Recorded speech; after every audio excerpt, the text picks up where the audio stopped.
I am Dr. Marnie Ginsberg from Reading Simplified, and it is my special honor to be hosting Natalie Wexler for this talk, Beyond the Science of Reading, Connecting Literacy Instruction to the Science of Learning. And we just want to know where you're from, what you teach, who you teach, where you're coming from. Have you heard about the science of reading? Have you read some of Natalie's work or her new book? Let us know. Can you hear us? Awesome. Okay, there we go. We've got Tina in Salt Lake City, a reading specialist, and Sophie is coming to us from Vancouver, and Sandy in New Jersey. Some interventionists here like Lillian, and we've got Leanna and Ginger and Gina, Dana and Debbie, lots of interventionists, and Dana's a homeschooler. Awesome. Dina says she can hear us. Awesome. And let's make sure, Natalie, I just want to say hello. Thank you for being here so everyone can hear Natalie. Well, thank you for having me, Marnie. I'm delighted to be here. Mm-hmm. Let me know if you can hear. Oh, we've got, I can't keep up with this list, you guys. Thank you. Tiffany, Elaine, Christine, Bermuda. You need me, Dina, to come out there, don't you? To help with teaching. Lauren and Tamika and Linda in Saskatchewan. Yes, to science of reading. Yep. So we're asking a few questions like where you're from, what you teach. Have you heard of the science of reading? Have you heard of Natalie's work? This is just one bit of her becoming prolific work. And she's got a new book out, and the title is right there on your screen, Beyond the Science of Reading. So this is going to be really exciting. We're going to start about a minute after the hour, but I'd love to know where you're coming from. Lisa Ann, huge fan of Natalie's work. Excellent. Tina, yes, we will try to have the replay, and it'll come out to you pretty quickly after we finish. Jolene in Greeley, welcome. Sean is a huge fan of the Writing Revolution, another one of Natalie's work that she co-authored. Sydney owns a tutoring business in Nashville. Excellent. And Leanne's in Chattanooga. Sarah believes in daily content instruction. But she's not popular. Maybe one day soon. This too will change. Christy loves both Natalie and Marnie. That is lovely. You have got our kudos. Lauren, yes to Science of Reading and Natalie's work. And you're going to read it soon. Awesome. Nancy's transitioning to instructional coach. Jamie's a huge fan of Natalie Wexler. Excellent, excellent. And Catherine's in snowy Ontario. I finally got to go out for a walk here in Colorado because it wasn't too cold. Natalie, are you coming to us from DC? Yes, I'm in DC where it's cold, but there is no snow. Well, that's good. Yeah. Eric says she loves we don't do well with snow. No, but when you do, the whole city probably comes like to a halt, I imagine. It definitely. And we got, can deal with maybe half an inch, but yeah. Well, I think we should get going, you guys. If Catherine, welcome. So thank you guys for joining us tonight. I am so honored to be sharing Natalie Wexler's work with you tonight and have her present kind of some fresh stuff. She is an excellent journalist who's done some really great work for us teachers out there, like The Knowledge Gap and The Writing Revolution. And now she's come out with Beyond the Science of Reading, her new book, Connecting Literacy Instruction to the Science of Learning. And I am so excited about the angle that she's giving us because it is desperately needed.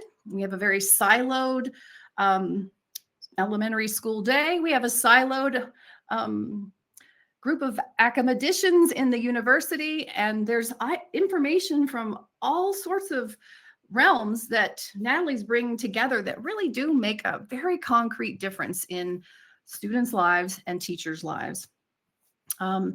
If you've ever been challenged with something like, why do you worry about kids knowing that? They can just Google it. Or if that's the indoctrination that you have had, Natalie brings up a really strong case against that myth, really.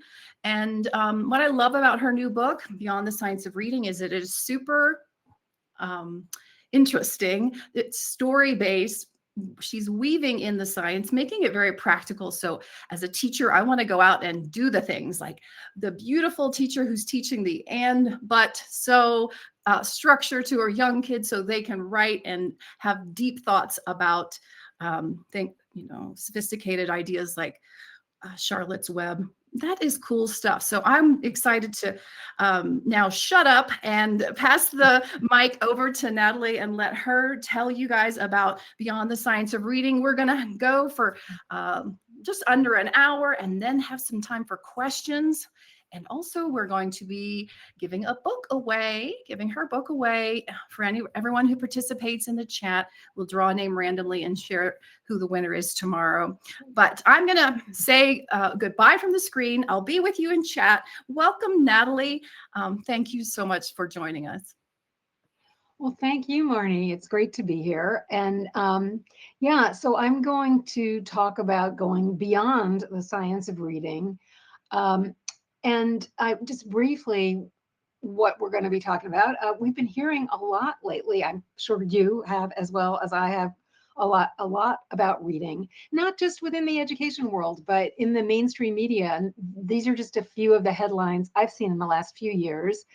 And it's a lot of this has been sparked by the work of Emily Hanford, Sold a Story. If you haven't listened to that and her other audio documentaries, I highly, highly recommend them.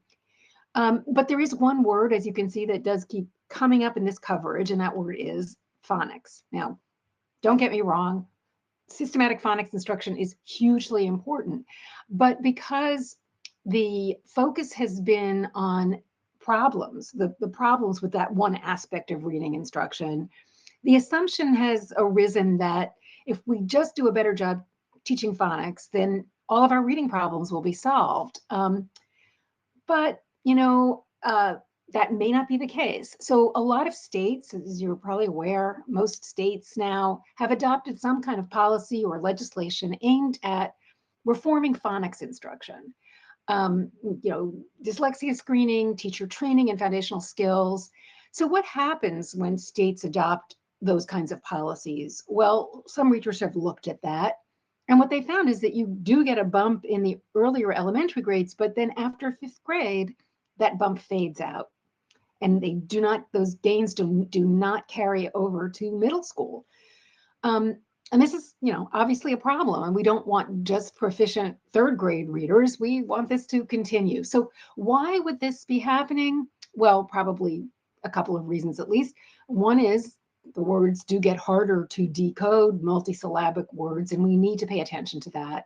But another reason, as testing experts will agree, is that as the grade levels go up, what becomes more important to reading proficiency beyond just the ability to decode the words is comprehension ability. So this suggests that maybe something has also been missing from our approach to comprehension. Plus, we have another problem that kids, you may have noticed, are not reading for fun as much as they used to. You probably have noticed this sort of anecdotally, but we actually have data to back this up.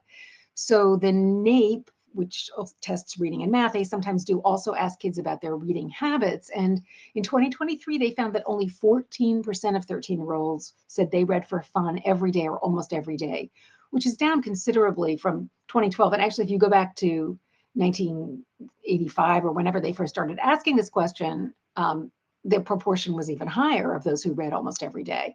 And the flip side of that is 31% said they never or hardly ever read for fun. And this is reading of any kind, not just books. And that is up considerably from where it was. If you go back 20, 30 years, it's like 8%. I didn't include that on this slide for some reason. I should have. But in any event, it's pretty clear that kids are not reading for fun as much as they used to. Now, obviously, there's more than one reason for that, and screens, social media have a lot to do with it.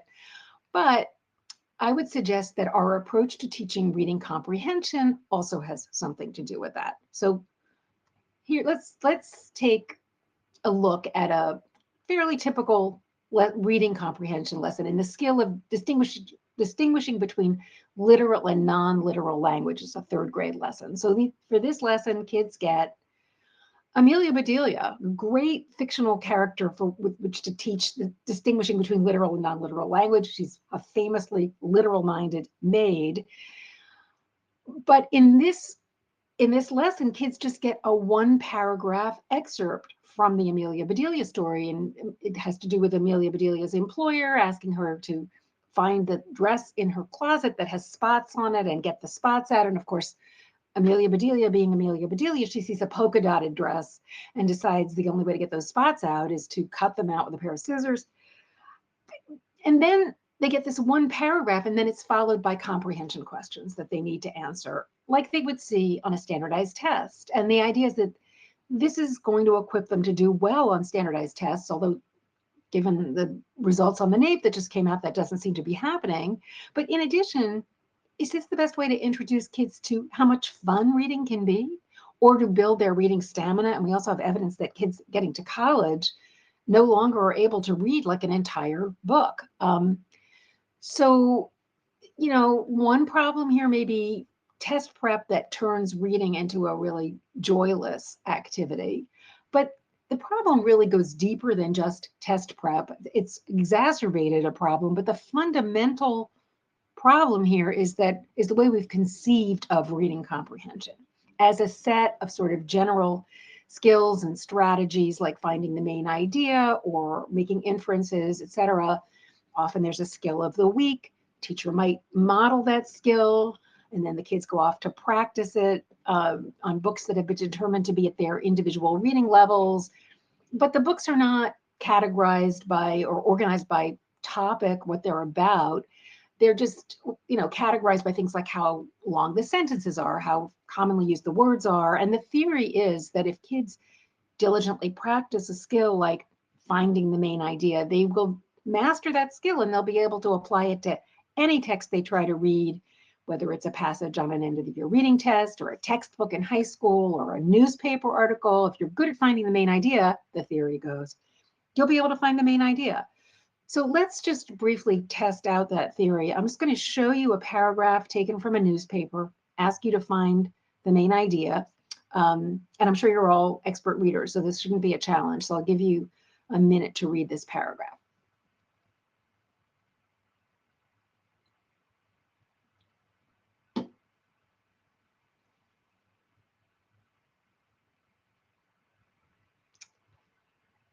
Well, I can't see your faces, but I'm guessing that there might be some puzzled expressions out there. And what I didn't tell you is that I took this paragraph from a British newspaper, and it is describing a cricket match. So if you happen to be a cricket fan, I don't know, maybe there are some cricket fans out there, you probably had no trouble understanding this paragraph. But if, like me, like most Americans, you don't know anything about cricket, this doesn't add up to anything comprehensible. And it's not that you can't decode the words, but they just don't add up to anything. So this is something that cognitive scientists who study reading comprehension have known about for a long time now. Back in the late 1980s, there was a study that has come to be known as the baseball study. And the researchers in this study wanted to know what is more important to reading comprehension. Is it general skills, like the ones that appear to be measured by standardized reading tests, or is it how much the reader knows about the topic they're reading about? And they chose the topic of baseball because they were doing this with 7th and 8th graders, and they figured there are a lot of kids out there who are not generally good readers, but they do know a lot about baseball. So they divided these kids into 4 groups depending on how well they scored on a standardized reading comprehension test and how much they knew about baseball. And then they showed all the kids a passage describing half an inning of a baseball game and tested their comprehension of that passage. And what they found was what really made the difference is how much a kid knew about baseball. So that green bar, the taller circled bar, those are the kids who were poor comprehenders according to the standardized test, but they knew a lot about baseball. And that significantly lower blue bar, those were the good readers according to the test who did not know much about baseball. So as you can see, when the poor comprehenders knew a lot about what the topic they were reading about, there was no problem with their comprehension. So this is not just one study. There have been, by one count, 19 baseball studies, but this has also been done in lots of other areas, the Vietnam War and copying machines or whatever. And there's lots of evidence out there, unchallenged, that having knowledge of the topic you're reading about is really helpful to comprehension. So what these studies tell us are a couple of things. First of all, comprehension skills, it's not a skill like riding a bike or decoding words, where it really doesn't matter what bike you're riding. Whether you can apply a skill like finding the main idea is going to depend to a large extent on whether you have a critical threshold of background knowledge relating to what you're reading. Also, along with that, there's really no such thing as a fixed reading level, because those measures don't take account of the topic and the reader's knowledge. I see in the chat somebody asked, is this a solitary test? No, this has been done many, many times in different contexts. So those reading level measures, those are just approximations. They're not really scientific. Now, this may be fairly obvious when we're talking about a topic like baseball or cricket or molecular biology or anything that has its own lingo. If you know the lingo, it is going to be easier to understand a text on that topic. What may be less obvious is how much we rely on our general background knowledge to understand anything we read. And that's particularly true of more academic kinds of knowledge, because that's the kind of knowledge that tends to be assumed by complex text. So it has been found, for example, there's a very strong correlation between knowing something like in what part of the body does pneumonia occur and general reading comprehension. So the more stuff like that you know, the more likely you are to be able to understand anything you try to read.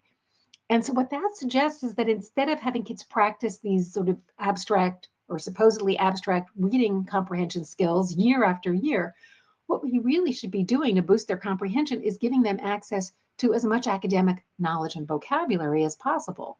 The more of that stuff they have, the better their reading comprehension is likely to be. But that's not all, because reading comprehension is extremely complicated, way more complicated than decoding. So we know knowledge of the topic you're reading about is going to be helpful. General academic knowledge and vocabulary is going to be helpful. But in addition, there is familiarity with complex syntax, sentence structure, because the sentence structure of written language is almost always more complex than the sentence structure we use in conversation. So this here, and I'm sorry about all this text. I usually have animations so that I'm not bombarding you with a slide full of text while I'm speaking, but didn't work with this platform. So this study was done of a 10-year-old boy who had average decoding ability, but he did struggle with reading comprehension. And one of the researchers in this study read the boy the following sentence: Rachel Carson, a scientist, writer, and ecologist, grew up in the rural river town of Springdale, Pennsylvania, and then asked him, what do you know about Rachel Carson now? And the boy replied, they grew up together in the same place. Now, how would he get an answer like that? Well, it has to do with the syntax in that sentence. That circled phrase, that's called an appositive, a phrase describing a noun. We do not talk like that, but you often see that structure in written text. This kid, being unfamiliar with that sentence structure, thought there were 4 different people in this sentence and they all grew up together. And you might think that's weird, but it's actually not uncommon. Another study that I came across, long-term large-scale study, found that fewer than 10% of 8th graders can evaluate complex syntax. So this is a potentially significant barrier to comprehension that's really not being addressed by our current approach, because if we limit kids to their individual reading level, theoretically, they're going to be able to understand those texts, which means they're going to have pretty simple vocabulary and pretty simple syntax.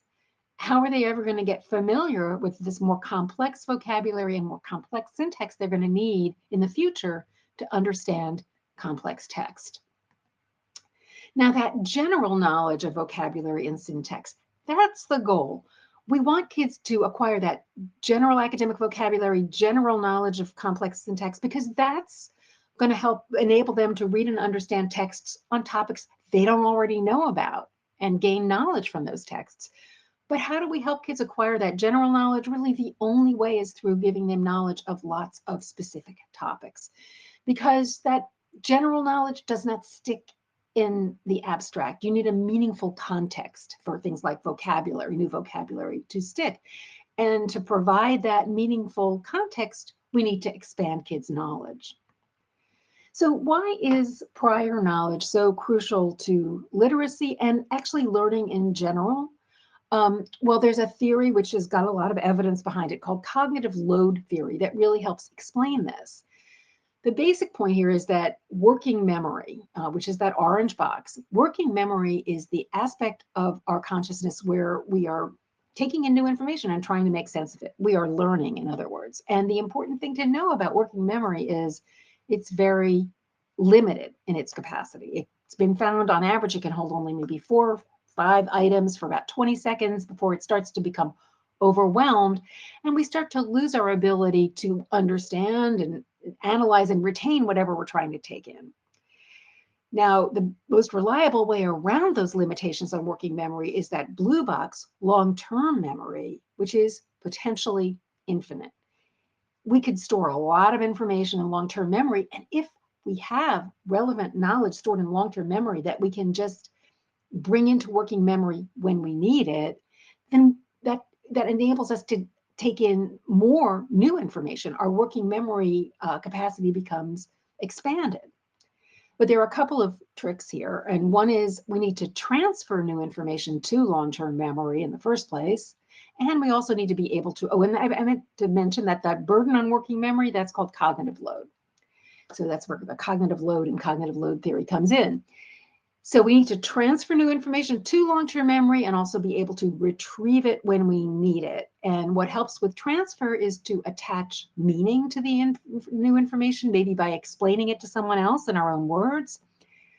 Retrieval, the more you practice retrieving an item of information, the more likely you are to be able to retrieve it when you need it. And there are different ways to engage in retrieval practice, quizzes, etc. But one very powerful way is, again, to explain the information to someone else in our own words.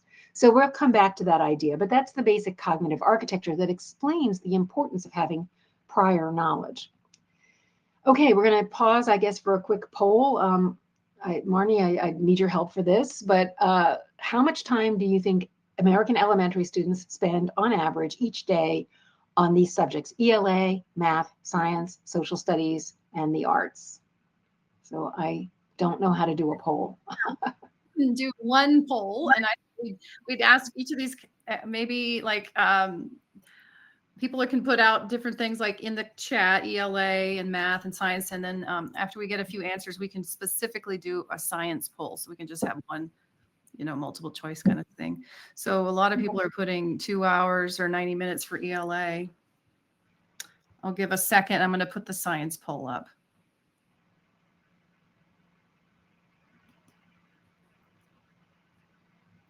All right, let's try.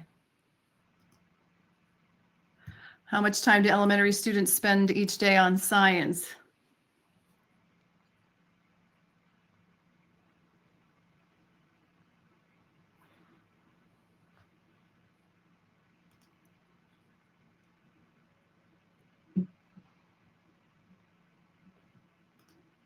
We've got about 57% who've answered. Can everybody give us an answer to the poll somewhere on your screen? How much time do elementary students spend each day on science? Can you see the responses too, Natalie?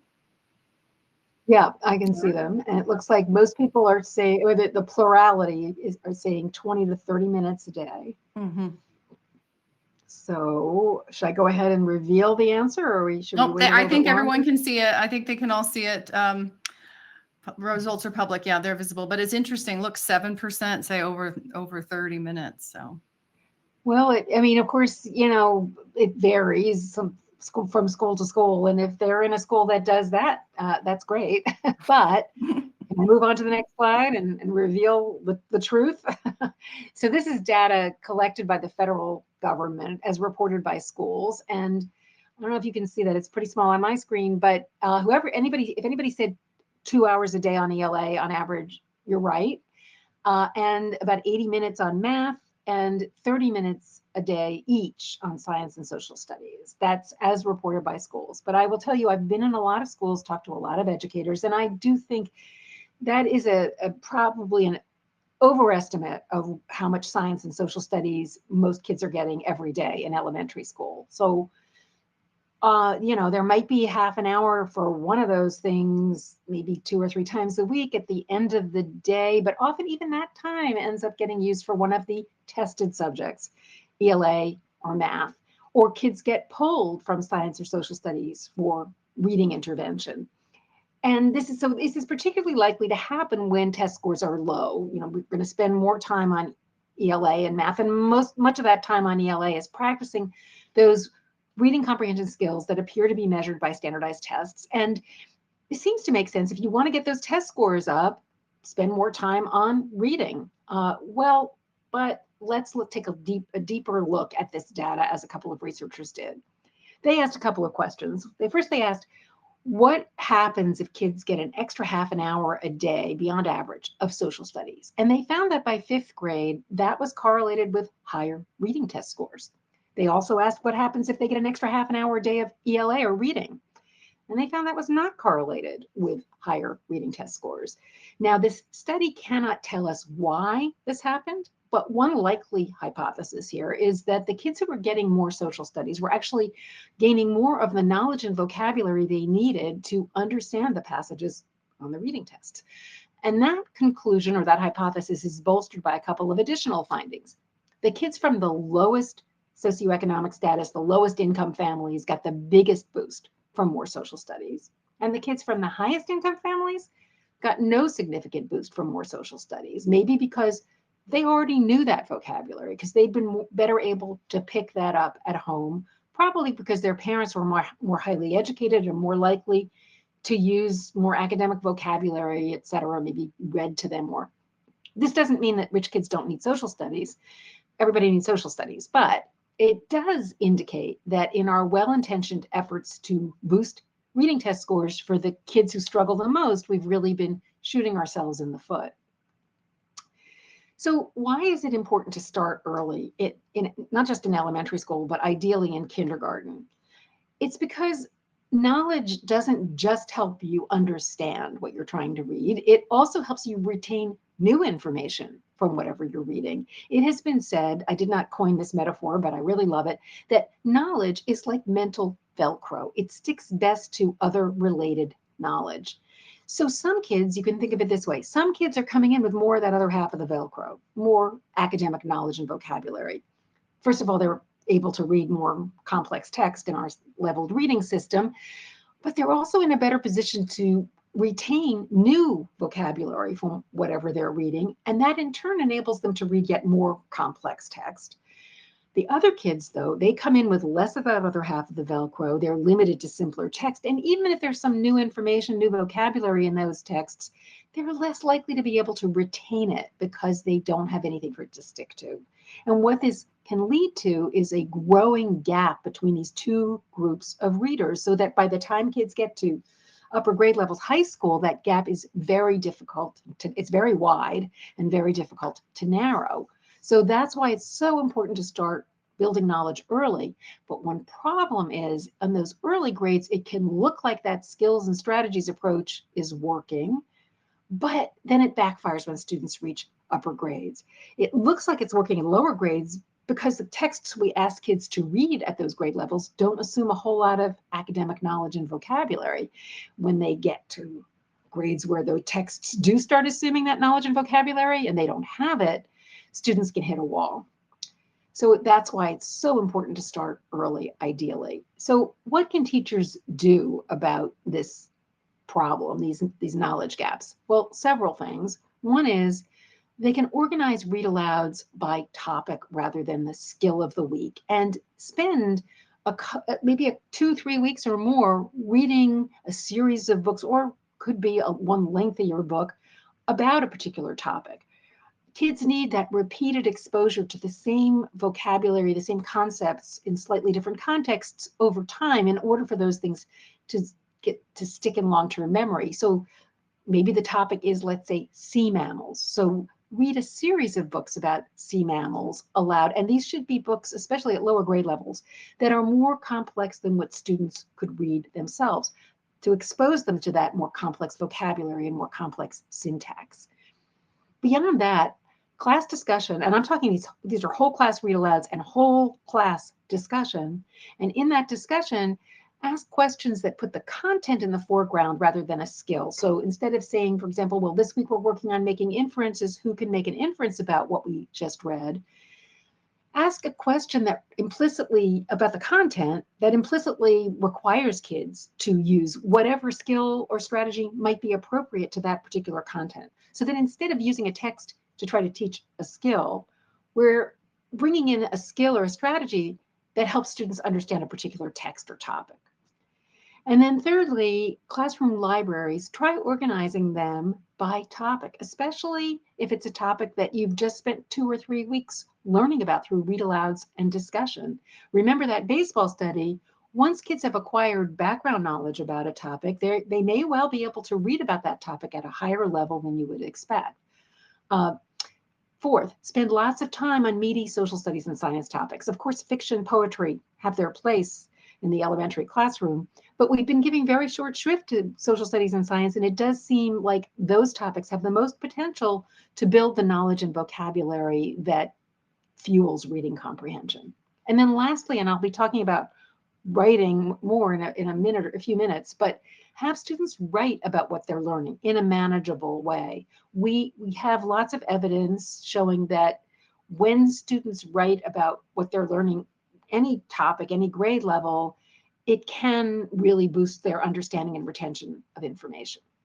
But there is going to be a limit to what any individual teacher can do to narrow these knowledge gaps, because building knowledge is a gradual, cumulative process that extends across grade levels, and no individual teacher can control what is happening at other grade levels. So someone at a higher level needs to step in if we really want to make progress. So what can they do? Well, not the only thing, but a crucial step is to adopt a content-focused elementary literacy curriculum that goes deeply into topics in social studies, science, and the arts.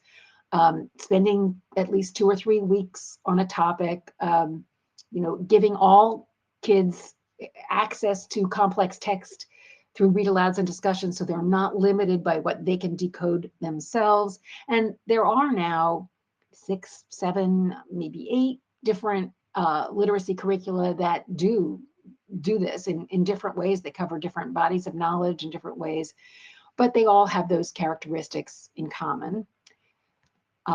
And what this might look like. So this is when I was researching my book, The Knowledge Gap, I followed a 2nd grade classroom through a school year, and they were using one of these knowledge building curricula. And this is from a unit on Greek myths, and specifically on the myth of Daedalus and Icarus. And so the kids, first of all, were highly engaged. They loved Greek myths.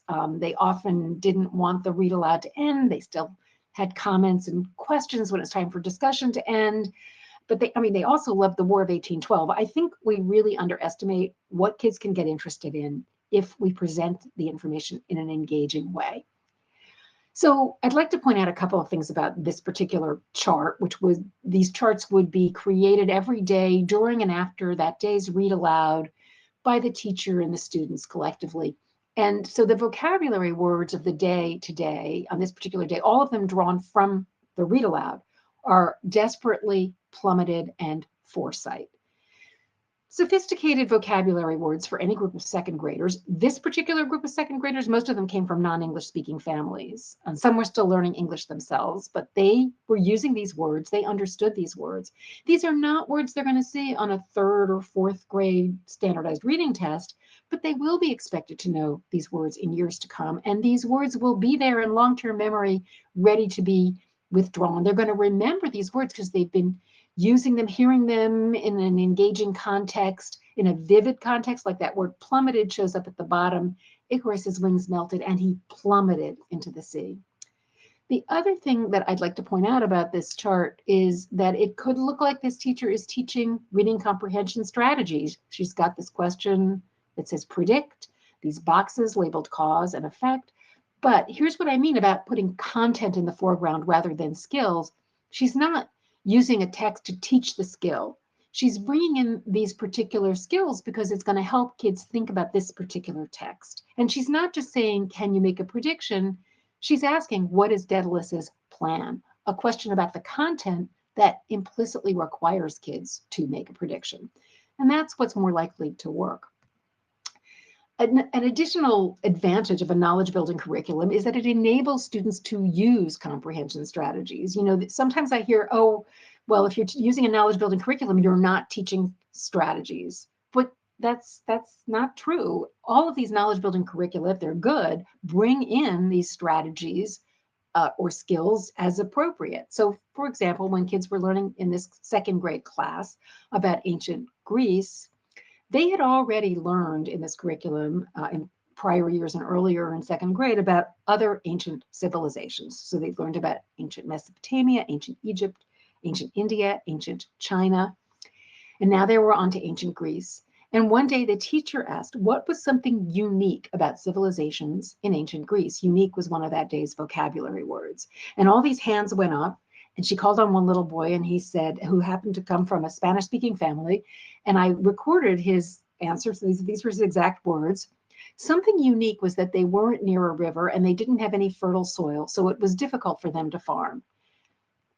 Now, first of all, nobody said we're comparing and contrasting, but that's what they were doing. And secondly, this kid could not have done that if he hadn't acquired a lot of knowledge previously about ancient civilizations.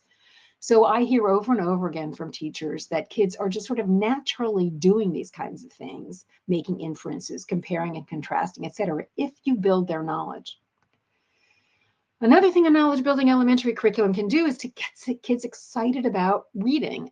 Dolores Fowler, who you see here, is she's now an instructional coach, but she was a third grade teacher in Tennessee. I interviewed her for the Knowledge Matters podcast. I was the host of season 1.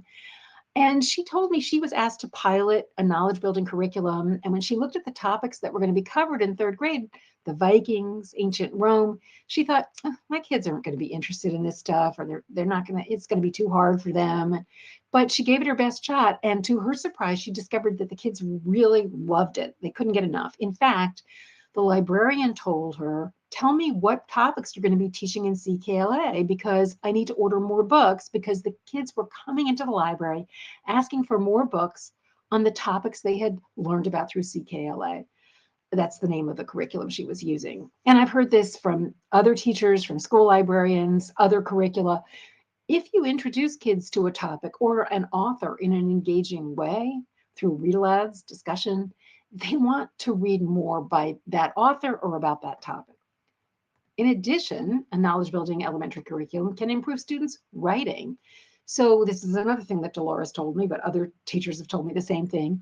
So instead of giving kids a writing prompt like my favorite vacation, which, if your family doesn't take vacations, you're going to be at a disadvantage. The kids might get a prompt like, how did living by the sea influence Viking people's lives? And Dolores said the writing from most of the kids in her classroom blew me away. The writing got much deeper, much more complex. You can see the writing skills really coming out in the students because they had something to write about. So that's another advantage of a knowledge building curriculum. And I know writing is often a sore point for many students, many teachers.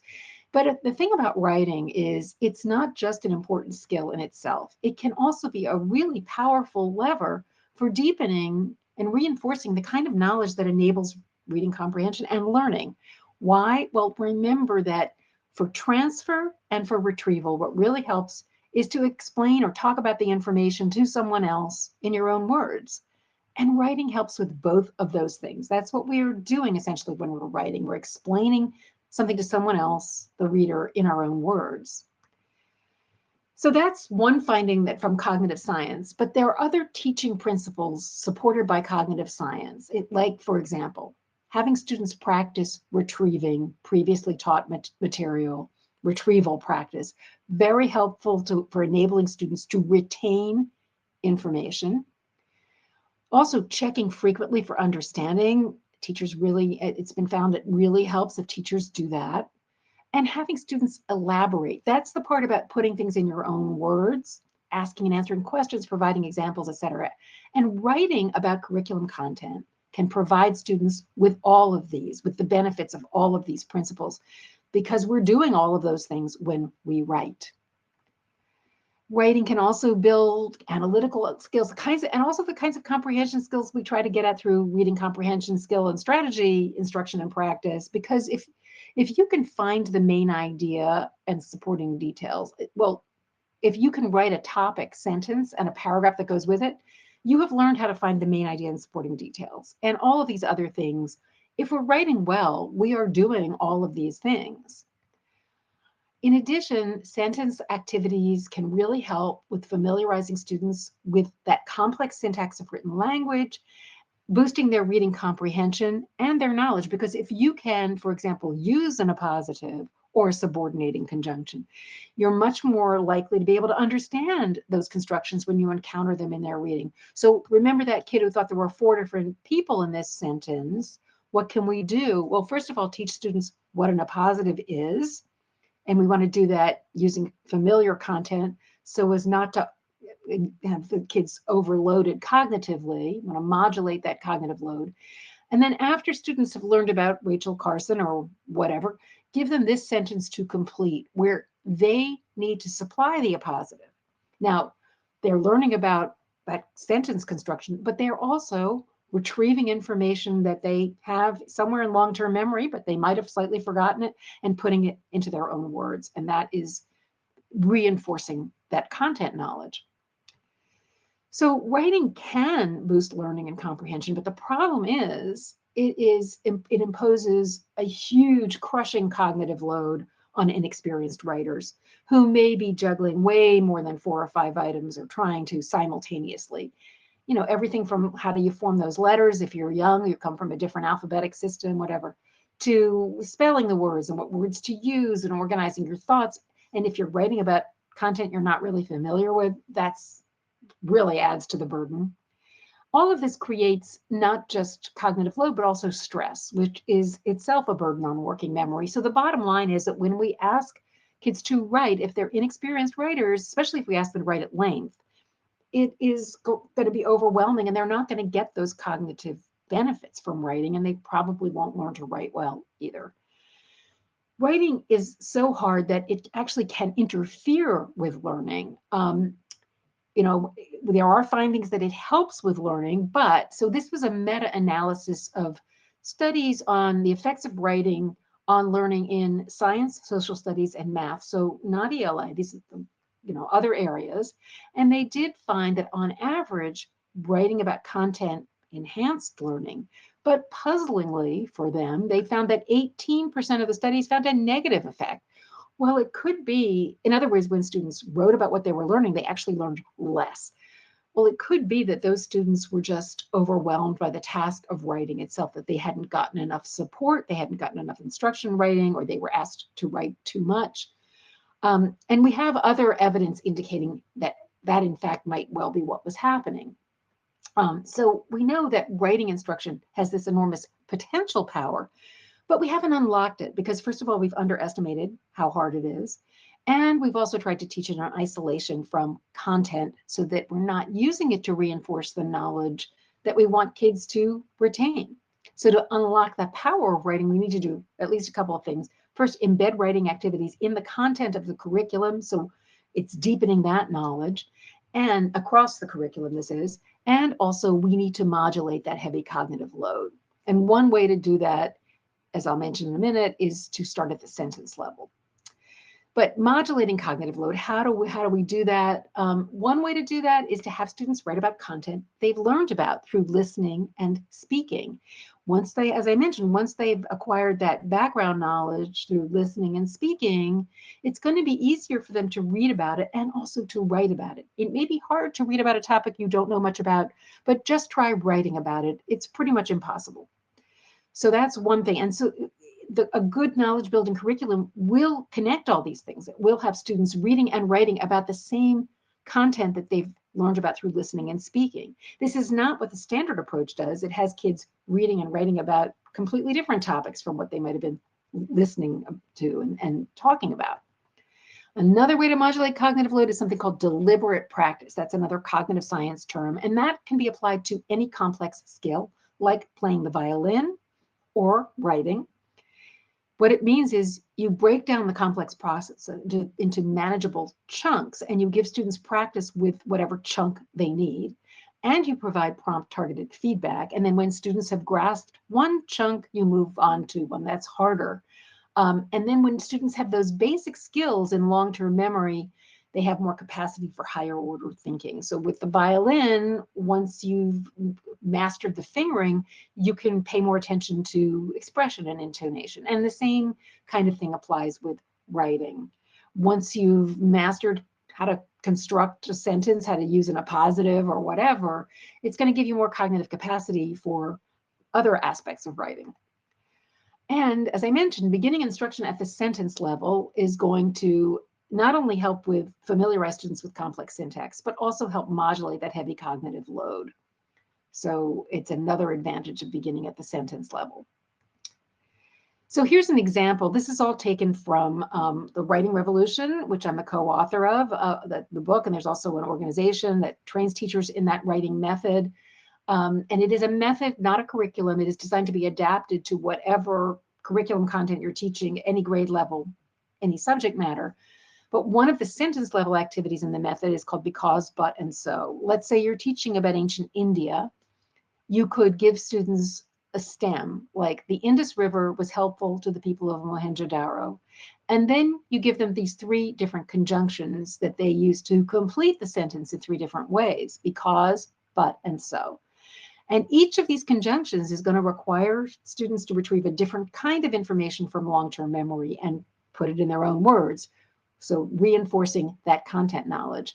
And there are different possible responses, but here are some examples. Gave them water to grow crops, but it often flooded their houses, so they had a special ceremony to pray to it.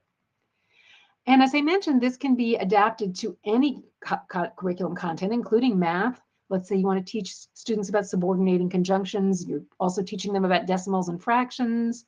You could give them a sentence stem beginning with although, like this. And math teachers might feel this is taking away from their math instruction, but when they try it, they often discover that it's actually making their math instruction more powerful because it's really getting students to grapple with the concepts. And this doesn't stop at the sentence level. This method goes all the way through argumentative essays, but in addition to explicitly teaching students how to construct sentences, it's really important to explicitly teach them how to create clear linear outlines, because writing at length, even if you can construct sentences, imposes its own heavy cognitive load. You have to think about what you were going to say next, or did you already say that? And if you've got it offloaded to a clear linear outline, then you don't have to juggle all of that in working memory. So what does all this mean for classroom practice? Well, a few things. I mean, first of all, yes, teach phonics systematically, but don't go overboard. So don't need to spend an hour or 2 hours on phonics. Most experts say 20 to 30 minutes, and K through 2 is all you need. And if you spend more time on phonics than that, then you're not allowing time for other things that kids need to become proficient readers, like that second bullet point, spending time building knowledge and vocabulary through read-alouds. In addition, if you're teaching at higher grade levels, it's important to continue teaching word recognition skills, because kids often don't make the shift automatically from decoding one-syllable words to decoding multisyllabic words. And that at those higher grade levels, they may need things like learning about prefixes and suffixes, or word origins, things like that can help. And then incorporating comprehension skills, but putting content in the foreground, as I discussed. And finally, teaching writing together with reading, and crucially, seeing both of those things as aspects of learning in general. We've kind of erected artificial walls between reading and writing, and between both of those things and the learning in the content areas. So we've been looking at things like they are 3 separate, not only bodies of science, but ways, of teaching, areas of instruction. And what we need to do is reorient our concept here so that we have a science of literacy, reading and writing, that is part of this overall science of learning, because all of these things are connected. So I go into this in much more detail in this new book that just came out, Beyond the Science of Reading. And one of the things I did for that book was I went to a school district in Louisiana that had been combining a knowledge building curriculum beginning in kindergarten with the Writing Revolution approach, and working closely with the Writing Revolution organization on adapting the activities to the content that they were teaching. And it was really, I wanted to sort of go there to test my hypothesis that if you combine a content-rich curriculum with an explicit method of writing instruction, you'll really see some impressive things. And I'm so glad I went there, because I did see some really impressive things. And some of the things that teachers told me were like at the K-2 level, where these writing activities were done primarily through oral language, it improves their oral communication tenfold, and that's laying the groundwork for later written communication. It doesn't matter whether they come from poverty, they can do it. And then upper elementary, middle school teachers said things like, it's just a game changer, and kids are doing things I didn't know explicitly how to do in college. A special ed teacher, and the special ed teachers were really emphatic on how this had benefited their students. And one of them told me, before it was just a bunch of words, now they enjoy reading. They're seeing kids come into higher grades with stronger writing every year as the method really takes hold in the district, and they've seen some improvements in test scores. But I was also told that many non-ELA teachers aren't using this method, because one told me they don't get that it's not just about writing. So if I leave you with anything, I do want to leave you with this idea that, it's not just about reading, it's not just about writing, that all of these things are connected, and we really need to be seeing every literacy teacher as also a content teacher, and by the same token, every content area teacher also as a literacy teacher. So thank you. I will stop there, and I'm happy to take questions. Well, thank you so much. People had a lot to say, hundreds of people here. I think many of them are fans of yours, but still learning, and some are newer. So it will be interesting to see how even this evening can spread some of these ideas. So you guys, let us know what questions you have for Natalie. First of all, we've got a lot of thank yous. Candace, thank you. This is all new and my first time, and I greatly enjoyed. Thanks. And a lot of hearts. Jean says amazing. Stacy would love to read her books. Okay. So I did gather a couple of challenging questions. Are you ready, Natalie? So Matt and one other person wanted to know, where does the data from the Going Deeper come from? That was a slide where you mentioned like extra half-hour a day of social studies would equal higher reading scores in 5th grade. And I don't remember, it was slide 16. Yeah. Right. Well, that is from a study that was done by a think tank called the Thomas B. Fordham Institute. And it was based on data collected by the federal government, but they took this data and analyzed it. And so if you Google Thomas B. Fordham and social studies, that should come up. You should find that pretty easily. You can go into more detail by reading the study. Mm-hmm. And another one back a ways was, I think it's a good question for a lot of folks here, but I'm sure this isn't the first time you've encountered someone like Monique who says, what can we do when we are asked to teach by skills rather than by topic? Yeah. Well, I mean, it depends on how much, how closely you're being watched, I guess. I say that a lot too. I mean, you can always, just teach the way you want to do. My mother was a teacher, and she could close the door and do what she thought was best. I think it's another thing you could do is to try to sort of, spread the word about this, that there is this evidence out there. There's lots of evidence that building knowledge is really crucial to comprehension. And it's not that you're not going to be teaching skills and strategies. It's just that they're not going to be in the foreground. Sometimes just explaining the science doesn't work. If another way that might be more persuasive is if you can find a district somewhere maybe near you that is doing a good job, that has adopted one of the knowledge building curricula and is doing a good job with it, and maybe visit or at least talk to the teachers there, because I think that's often really powerful. If it's being implemented well, you're likely to find teachers who are saying, and this is because I've heard this over and over again, our kids are doing things that we did not think they were capable of doing. And they're much more engaged, and everybody loves it. And I think that can be really powerful. Another thing that you could try doing if their administration is receptive is to say, I'd like to try a pilot of one of these knowledge building curricula. And maybe there's one or two other teachers that are interested in that as well. And that often is a great way to spark some interest. I think it's more persuasive to see what this looks like than to hear about the data. Mm-hmm. It's a beautiful thing. The way you describe it and beyond the science of reading is just so enticing. I just want to get back in there myself. It's been too long that I've been away. Several people mentioned that they are using a content-rich program, and it's too challenging for the students. And if they lack the decoding, then it's too challenging. I'm sure you've encountered that challenge. What are some accommodations you suggest to that situation? Well, I mean, I think, the read alouds are crucial. That if they're decoding skills, I mean, really the read alouds, especially in K through 2, 3, should be harder than what they can read, decode themselves.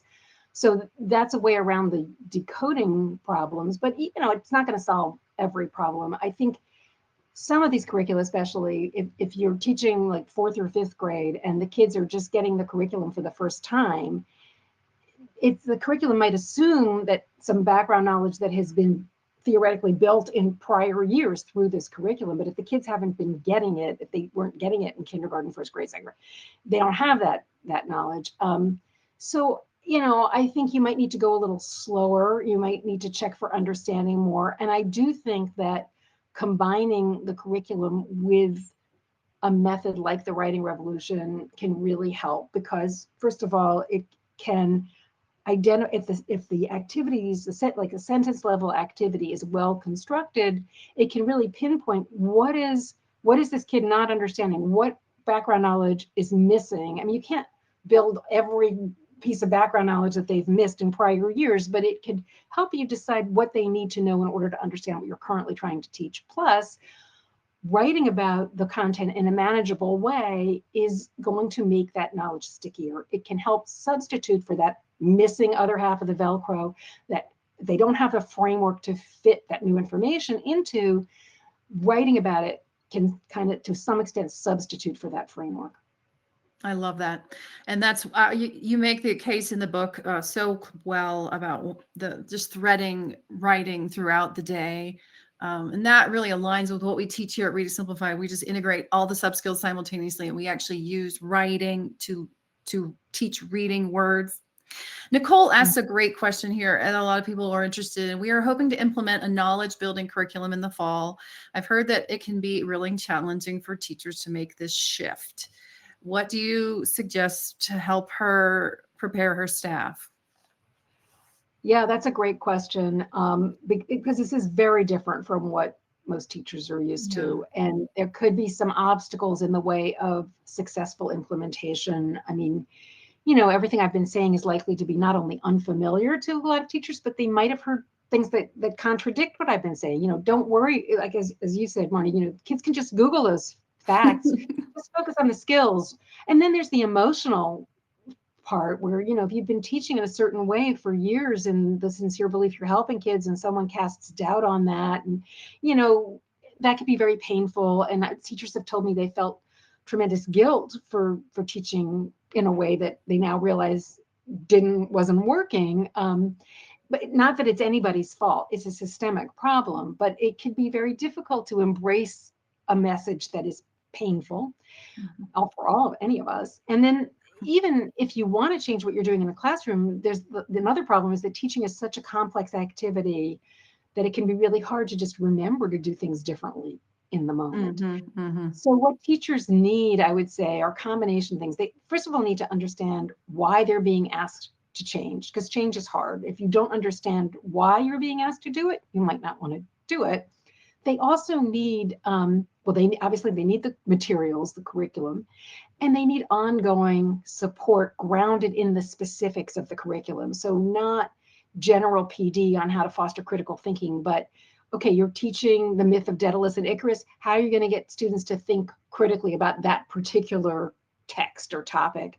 And that should look, probably ongoing support like coaching and teachers having time to collaborate. I'd say those things are really, really helpful. Yeah, I love that. And watching each other and giving encouragement, but then learning from either live or videos is we see such powerful impact of that in the Reading Simplified context. Several people are kind of concerned, like, the kids aren't reading well, they're not writing well, this is going to be hard. They might even resist. So, but you've visited a lot of the classrooms. Tell us more about how the motivation could feed back into, it's not easy at first, but. Right. Oh, I do think that leadership is crucial. The administration needs to be behind something like this, or it's probably not going to happen, or not going to happen in a way that will really work. I mean, and I think everybody needs to recognize that it's a process that, it's going to take a while to really get up to speed. You can't expect, and you're immediately going to be comfortable with this new kind of approach, but that, I think that teachers some of the teachers I've talked to have taken to this like a duck to water. Mm-hmm. Others, it really took much longer time. But I think, for like Dolores Fowler, that Tennessee teacher that I talked about, she initially was really skeptical. And she told me, I hadn't realized this. I interviewed her a few times now. And she told me that she'd been using this curriculum a couple of years and she just didn't think it was really working, didn't really understand it. And then she told me she read the knowledge gap. This is very gratifying to me. And this is the why piece of it. Right. And she did start to see, like, she had some kids who had been diagnosed, with IEPs in her third grade classroom. And that same year, she saw that they were she thought this is going to be too hard for them. They're not going to be able to have this, but they were the most interested. They came from lower income families, were less highly educated, and all of this stuff was new to them. And it meant they were even more fascinated by it than the other kids were. And they often made the most insightful contributions to class discussion. Wow. This is stuff that they would have been denied access to under the old system, the leveled reading system. But now, I mean, not only did they develop self-confidence from this, the teachers saw them differently, and their peers saw them differently. So there are all sorts, I think, if you give it a chance, and also another thing Dolores told me, she's been a goldmine for me. She said, even if there was a read aloud that I didn't think was that interesting, I read it like it was the most fascinating thing in the world. And I think that's really important. You've got to put aside your own doubts to the extent that you can. And if you read it like it's the most fascinating thing in the world, you may well discover that your students feel that way. And that's what Dolores discovered. That reminds me of one of the quotes from your book that I just love. I'm going to put it on some sort of social media graphic. You wrote, older students might ask why they should learn about a topic that has nothing to do with their lives. How many of you have heard that from middle school and high school kids? But if you give young children a good story, they'll follow you anywhere. And I think that's so true. And you're not just talking about story as a narrative, but how the ancient Egyptians made mummies or whatever. The kids that are young who might not have gone anywhere outside their little town or their urban area, that's going to be fascinating to those young people. And I think that's a really important take-home message. Back to this theme actually of motivation. And okay, there's a gap, there's a skills gap, but there's not a motivation gap, especially with the young people. They love to learn all this stuff. And I've seen that. And they are totally curious about the world, and they are sponges. And wasting this golden opportunity to build this knowledge that's going to stand them in good stead in years to come. Right. Yeah. We have been teaching teachers that children are just little adults, but they aren't. They have a gift of absorption, and I have lost it now. I cannot remember anything. But when I was a kid, it was just, I could, whatever I was taught in my youth created the whole frame of my brain. And it's like built that out, and it's not sticking now. That's for sure. Marianne asked an interesting question. Well, she said some really high compliments. First, the knowledge gap changed my life. I just purchased the Writing Revolution 2.0. Super excited to dig in. I am an academic coach and would love to do a book study with my teachers. Do you see any college prep programs moving towards the science of reading in a more tangible way? Well, I mean, I don't have really good data on that, but I think this the phonics side of the science of reading has made many more inroads into higher education than Yeah. the knowledge building side has. But there are programs that are using the writing revolution teacher prep programs, and some I've heard have assigned the knowledge gap as well. So I think we're making some progress there, but I don't think we can wait until teacher prep programs all get on board with this. I mean, it would be a lot easier if they did, but I think, we're going to have to also rely on teachers essentially learning on the job and maybe learning things that contradict what they were taught in their training. So Right. And this is just a detail. Someone's from Canada, and they're concerned about all the knowledge programs, content knowledge programs that are really U.S. centric. Do you happen to know of any Canadian curricula? That's a good question. I don't, and I've spoken in Canada, and I got that question. I don't know either. Yeah. I mean, you'd have to do. There are some of the knowledge building curricula aren't particularly tied to American history, or I think something like core knowledge language arts, which has the most historical content in it, you'd have to swap out those. Maybe you don't want them all to learn, about the American Revolution and the War of 1812. It wouldn't hurt them, but you might want to substitute some Canadian specific history topics. But there are a lot of topics that are things like, farms and plants and insects, and you could teach them in any country. So you could take a look at them and see what you think. Well,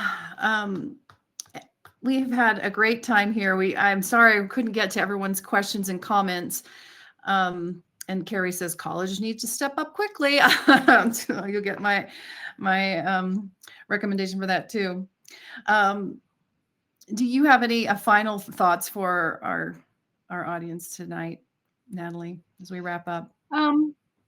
Well, I think, I just like to underscore that it can sound like a lot. I mean, there's a science of reading, and now I'm talking about maybe a science of writing, and maybe a science of learning. And, I think teachers understandably might feel, well, I'm supposed to read and digest all of these principles and figure out how to apply them in my classroom. And you don't have to. I mean, I think it's great to have some knowledge of what cognitive science says, for example, about the importance of knowledge and retrieval practice, things like that. But if you have a content-rich curriculum, and not all of these knowledge-building curricula are, to be frank, explicit enough in their instruction, and most of them actually don't have explicit enough instruction in writing. But if you take a method of explicit writing instruction, like the Writing Revolution, and embed it in the content of your content-rich curriculum, I'm not saying that that's simple, but that's really all you need to do to give your students the benefits of all of this cognitive science research that's been done. I love it. Reading Simplified is always about simplifying it. Get your hands around this. It's not as overwhelming as it may feel. That's awesome. And don't forget, keep watch for your email, because we will let everybody know who won the book. And if actually, speaking of the book, I have a link. There you go. That will take you to Amazon. Actually, it will give a very tiny amount back to Reading Simplified. And I'm so thankful, Natalie, so thankful for your work, so thankful that this book you're pushing even beyond the previous work that you've done. Is really incredible. I'm very excited about it. I'm probably going to read it twice. And I also wanted you all to know that tomorrow I'm doing a webinar myself on the 12-week reading fix. So if you'd like to get your reading, decoding foundational problems in reading solved much quicker, then head to this link, which I should have typed earlier. Right now in 3 seconds, readingsimplified.com/reading fix. That's tomorrow. So I've got a busy week, but this has been a real privilege. Jane says, thank God for Reading Simplified, Marnie and Natalie. Wow, I love it, Jane.